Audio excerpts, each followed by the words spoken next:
Hey everybody, this is Mark the Game Shark here with another game pickups video.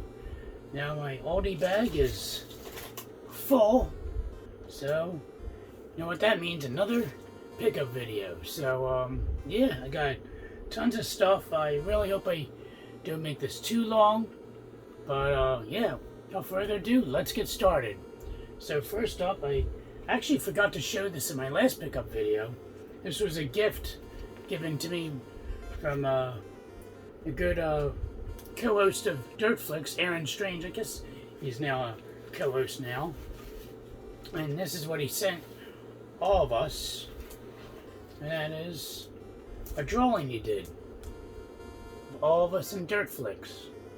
So that was super awesome. That was super nice of him to do that. He customized it and signed it for me.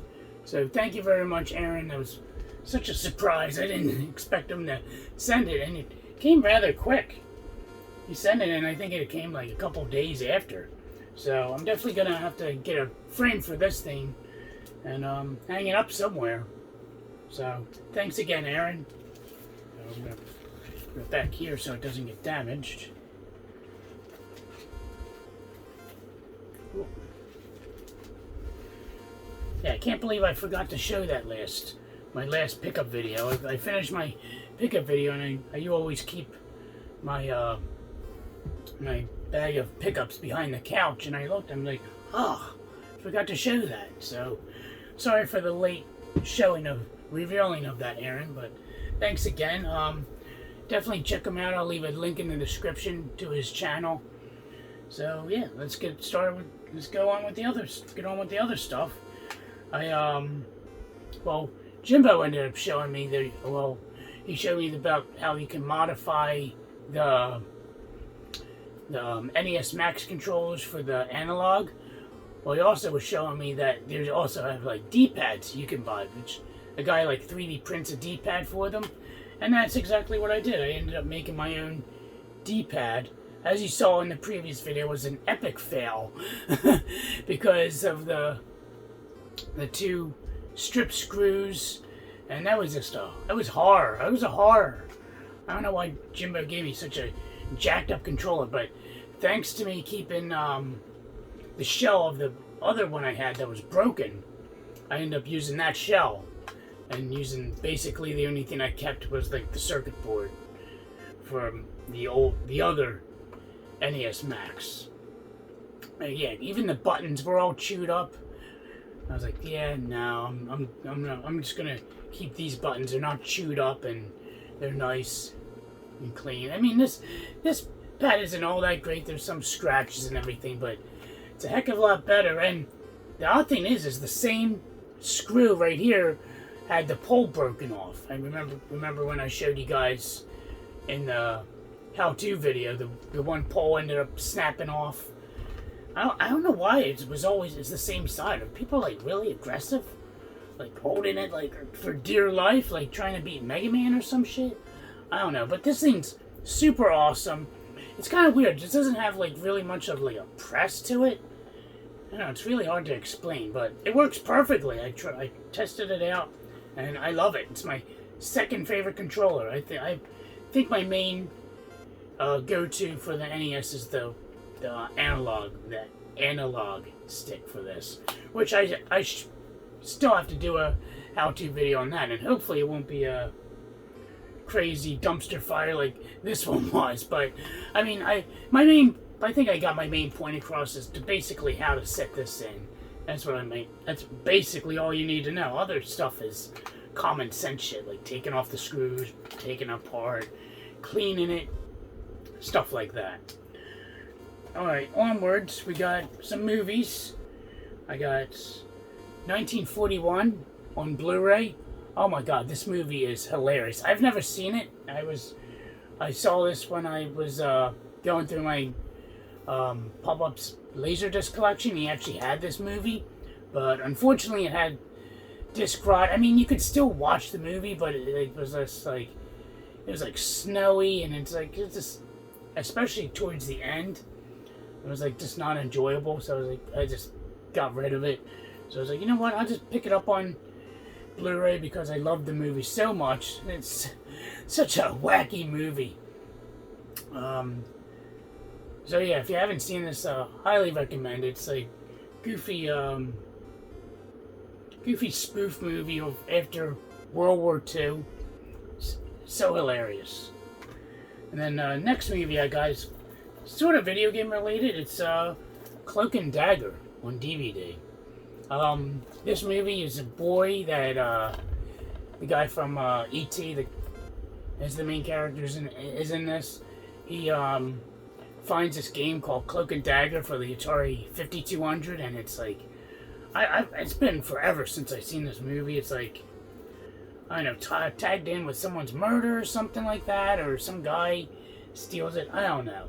I haven't seen it in forever. It's still sealed, so I can't really tell you much about the movie. My memory's a little hazy with it, but yeah, it's definitely a great movie from what I remembered. So look forward to checking that out again. Next up, we got a very classic LCD handheld, and that's Wizards and Warriors. Oh my god, my grandparents bought this for me when I was like really young. I think it was for Christmas or my birthday, and I played the fuck out of this thing. This thing is probably one of my favorite handhelds, and I played it recently, and it still holds up. It's so much fun. You can even turn the sound off and just play it, without any sound. It's such a blast to play. But when I got it, like, I noticed when I bought it, it seems like the corners always come up in the sticker, so I just ended up like re-gluing them, and they turned out good. This is a little janky, but it's the best I could do. But yeah, it plays perfectly, and such an enjoyable LCD handheld.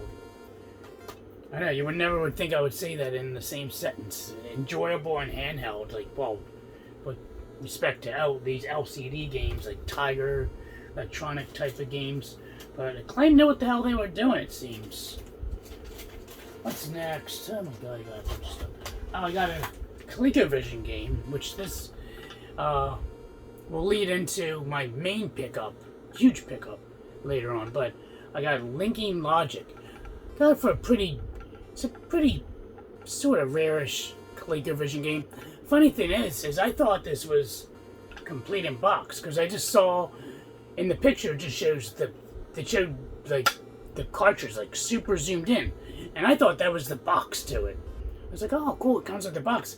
I didn't know it was the actual cartridge, so I just got a cart. It's fine. I played. I don't know what the fuck I'm doing in it, but it's like a kid's game. I can't even play. It's silly. I just like how it's a red cartridge. I don't think there's any other Colecovision games that come in a red Fisher-Price cartridge. So, next up we got a brand new Game Boy / Game Boy Color game, and that's Super Jetpack DX. So I think this is a homebrew new game. I have no idea what it is, but it's pretty fun. It's kind of like a mix of like, I don't know, Joust and some puzzle solving. You have to like create your spaceship and leave or something. It's pretty neat. I played a little bit of it. I want to probably play it on I don't know, probably the Retron, maybe just to see it in color.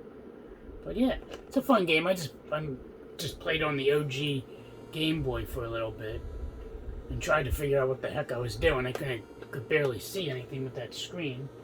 But yes, super awesome game. What else? We got a game I've been wanting for a while now, and that's Killer Instinct Gold, which I recently beat too. The next day I ended up beating this game. This is really fun. Oh my god. It's funny, I played the heck out of the original Killer Instinct, which I have for the Super Nintendo. First time I played this, I beat it. I have never beaten the original one for the Super Nintendo. I don't know why. I don't know if I know it gets harder as you progress, just like this one does. But I'm gonna have to revisit it, because I'm like, how did I beat this on my first, like, playing of it? And that one I have been playing for years and I never beat. So, that's gotta change somehow. Next up, we got. Oh, where's the main? Oh, here we go. We got the Game Genie for the Super Nintendo. So, I was finally able to beat Phalanx on this guy. I put in like unlimited ships for it and played through it on normal difficulty. It's kind of weird how it has that like lock-in feature. Kind of interesting. It's like snaps, like holds it in place with the little grooves there. But yeah, this is awesome. I love how with this one, I mean, I think you can, I don't know if you can do it, maybe with the Genesis, how it has the on and off switch. You can turn the cheats on and off on the fly. I think the only one that doesn't do that is the NES version. But it's awesome it came with the book. The book is a little beat up. Some of it has all the pages, but some of the pages are coming out. But it's nice to have the book with it. What's next? Oh, we got a crazy amount of Game Gear games. So I'll go through them. We got Devilish, Sage's Creation. This game is, so I got confused with this game and this game, Vampire Master of Darkness. So I always like thought these were the same weird game, but except one was in Europe and the other one was in the US, but they're different games. Vampire Master of Darkness is Sega's answer to Castlevania, which is a really fun game. Some of the only thing bad with this game, I think it had the same issue with Castlevania, is when you get farther in the game, you deal with a lot harder enemies. So if you like die completely and lose all your abilities and start that level over again, like it's impossible to get anywhere because all the enemies are overpowered and you have a dinky ass weapon. You can't do shit. So that kind of sucks. You have to basically like, know where the enemies are, like just play through the game a couple times to get used to enemy placement and how to beat the bosses and stuff. Devilish, on the other hand, is like a mix between a horror pinball game and Arkanoid / Breakout style game. It's really interesting. It's like a horror-ish game. It's really neat. It's a pretty addicting game, actually. So you have a paddle. You have two paddles. One paddle like is controlled by the computer, and you have the one that you control, and you're moving this ball like up the stage. It's really interesting. Never seen anything like it before. There's two, and then this one I actually sniped by accident. I didn't think I was gonna win, to be honest. It's probably the first eBay I actually bid it and won. So that's Streets of Rage 2. I just randomly saw it. I was like, oh god, it was like half off too. I got this for roughly. So then what the going rate of it is. So excited to finish the Streets of Rage series. And we got another Codemasters game, and that is Micro Machines. So I got 2 out of the 5. I really need to talk to Chris, Video Game Dust Sleeves, to see if he can make customized sleeves for the Codemasters games. I still need 3 more. Oof, they're a pain in the ass. And then we got this one. A 3DO game. And this was like a shot in the foot. So I'm looking at my 3DO collection. I'm like, I need some more long box games. And I have a bunch of like long box protectors. So I'm like, oh, it'd be cool if I buy a game, then I can use the protector. So I know my buddy Austin Macker, he was doing Let's Play of oh shit, what the hell is that game called? Killing Time. He was doing Let's Plays of Killing Time on the 3DO and the PC. So I watched, like, I went off the crazy tangent of YouTube and saw another person doing a Let's Play of Killing Time, and they were talking about this game. This is like the same developers that did Killing Time did this one, Escape from Monster Manor. Now, this one's unique. It's a first-person shooter, but you get the same... You only have one weapon in the whole game. Like, I don't think I ever played a first-person shooter where you only have one weapon. Like, I played the Catacomb Abyss, but at least you get, like, special powers, and they do different type of weapons. But this one's just one straight-up, like, laser gun you get. So I get this, and I got this the day we got back from vacation. So I pop it in my 3DO. I hear no sound. I'm like, you gotta be fucking kidding me. So I thought there's something wrong with my switch box. I ended up going downstairs, getting an extra AV cable, hooking it up to directly to TV. Still no sound. Like, I have to have the TV, like, on full blast, and it's like at a whisper. I'm like, what the hell is going on with this? Sure enough, there's the capacitor issue with the 3DO, which I've never known about. I was like, oh, that sucks. So I ordered the cap kit. And then I ended up not needing it, which is nice, because there's only, like, I think 3 capacitors you have to replace to fix the issue. And I checked all the capacitors. All the other ones aren't leaking. They're all good to go. Even the ones that were bad weren't even leaking. They just didn't work. So, finally got this fixed, so excited I can finally play this. And while I was at it, I actually fixed the original Xbox. I know you can't see it. It's right there off camera. And I fixed the clock capacitor, and there was 2 other capacitors that were actually leaking. I replaced them as well. So now the Xbox should be good to go. Next up, second to last thing. Wow, where are we at? 16 minutes. Oh, making pretty decent time. This fucking box decided to open. We got a limited run game. Whoa. Wow. And this one in question is a good one. Oh, it's a heavy one. It's Doom 64 on the Switch. Oh my god, what the hell is it? Oh yeah, I think they have a metal cartridge in here. That's probably what's all the weight is. But I ordered this back in October, and it just came in. Jesus Christ.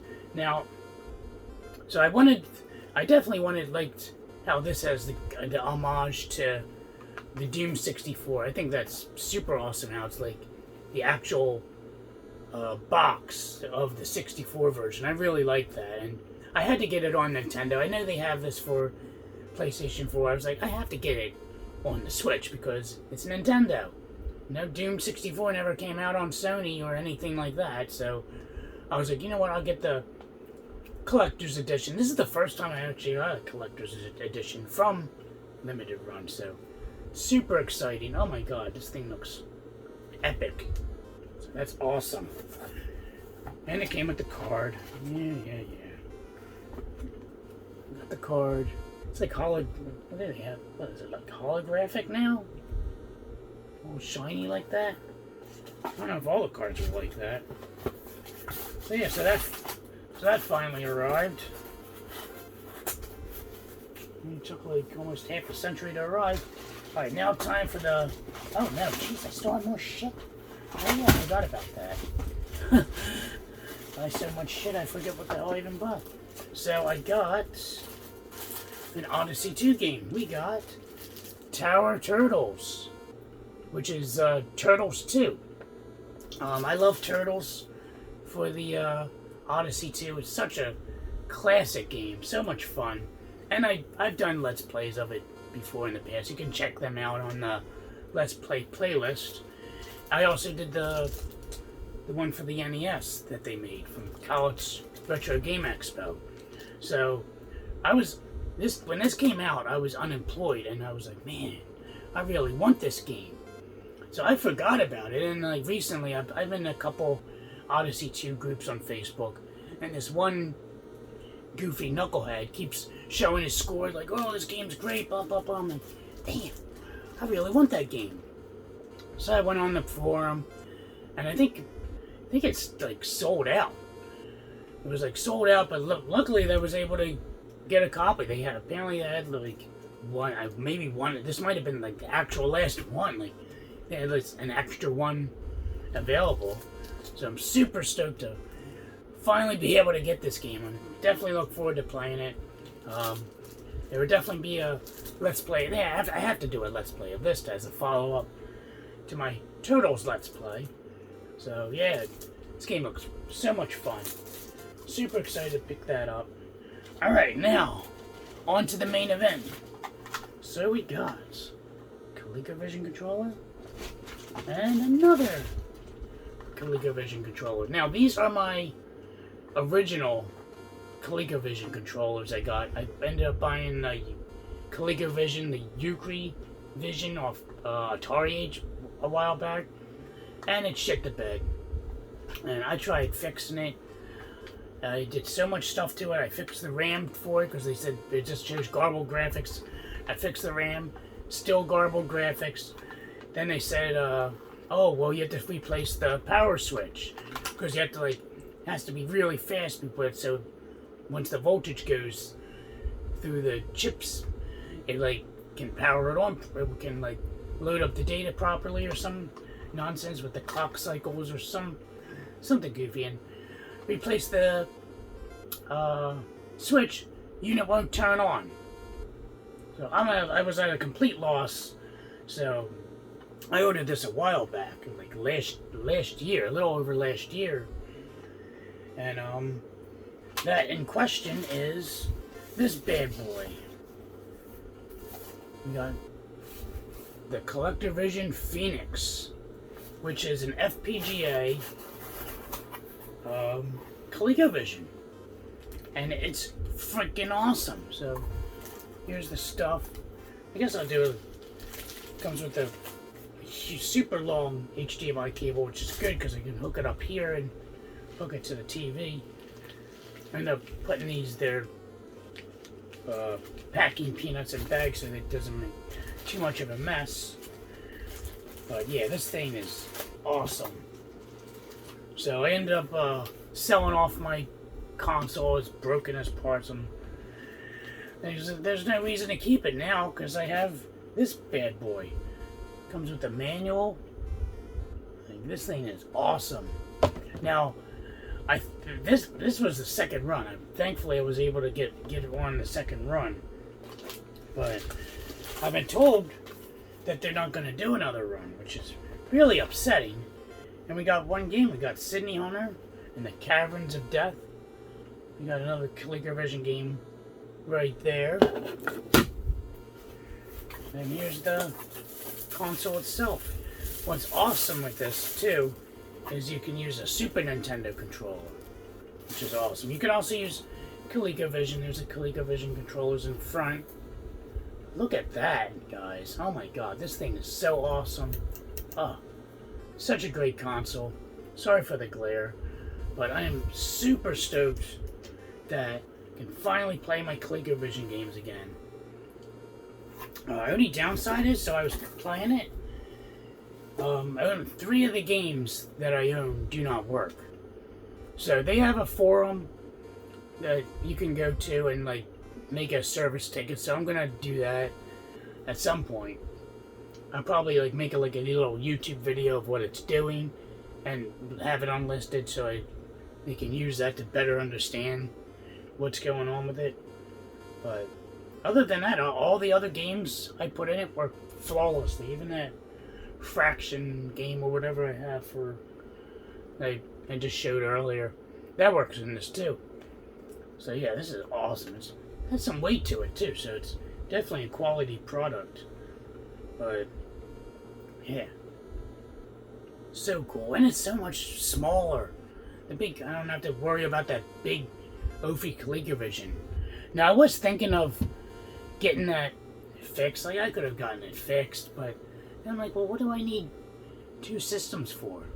And my original Colecovision, it never played Heist, and that's one of the games I really wanted to try, and it doesn't work on that custom BIOS that's installed on it, and it doesn't even work on this.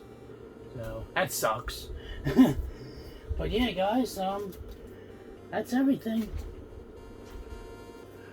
Whew, my gosh. So yeah, I've game pickups might be slowing down. Might be. I think I always say that, but They are, because I taking a break from the second job.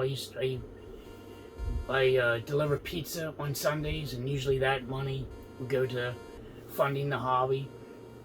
So I took a break from the summertime, because it's not really worth it, because people are on vacation, they're going down the shore, so not many people are ordering pizza, so just a waste of time, and I won't be making that much. What am I going to be there for 5 hours and make like $60? It's not even worth it. So I'm going to pick it back up once football season starts. So yeah, I don't know, I'll have something down the pipeline, we'll see. Probably, maybe if I can get time, maybe I'll shoot some Let's Plays. We'll see what happens. And since I have the Colecovision, I can have some Colecovision Let's Plays. I don't think I've ever done a Colecovision Let's Play on the channel. There's a few games I have in mind, too. So, that's all I got, guys. Hope you guys enjoyed this video. Let me know what you thought about the pickups. What have you guys been picking up? The same old spiel. Till next time, this is Mark the Game Shark signing out. Have a good night.